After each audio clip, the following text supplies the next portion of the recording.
তো চলে আসলাম কিন্তু আর একটা মিনি ভ্লগ নিয়ে।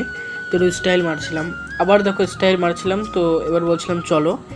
তো তোমরা বাইরের ওয়েদারটা দেখো, দেখো গান্ডু আসছে অনেকক্ষণ লেট করে, ঠিক আছে। অনেকক্ষণ আগে আমি ফোন করেছি যে চল মন্দিরে যাবো আজকে, প্রথম দিন যেহেতু গানটা শুনতে হবে, প্রসাদটা নিতে হবে। তো দেখো তাকালোই না।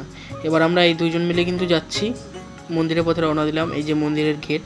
আমরা এখন কিন্তু মন্দিরকে যাবো না, কালকে যেহেতু আমরা রথটা টেনেছি, রথ থেকে একা পড়ে আছে, তো আমরা একটু দেখা দিতে গেলাম। এই যে এখন কিন্তু আমরা মন্দিরে ঢুকলাম, সবে দেখলাম আরতি শুরু হয়েছে, ঠিক আছে। তো এই যে আমরা একটু অনেকক্ষণ ধরে দাঁড়িয়ে দেখলাম, এবার দেখলাম খাওয়া দাওয়াও শুরু হয়ে গেছে। তো সুলভ ভাইয়ের সাথে দেখা, ব্লগার সুলভ, ঠিক আছে। পুরো বাজে ছেলে, ফালতু ছেলে পুরো। দেখি টাকা, মুখটা টাকা। হ্যাঁ, এই কোনো গানের সময় থাকে না, খাওয়ার সময় থাকে। দেখি চলে এসেছে, আমি মন্দির পরিদর্শন করতে পরিদর্শন।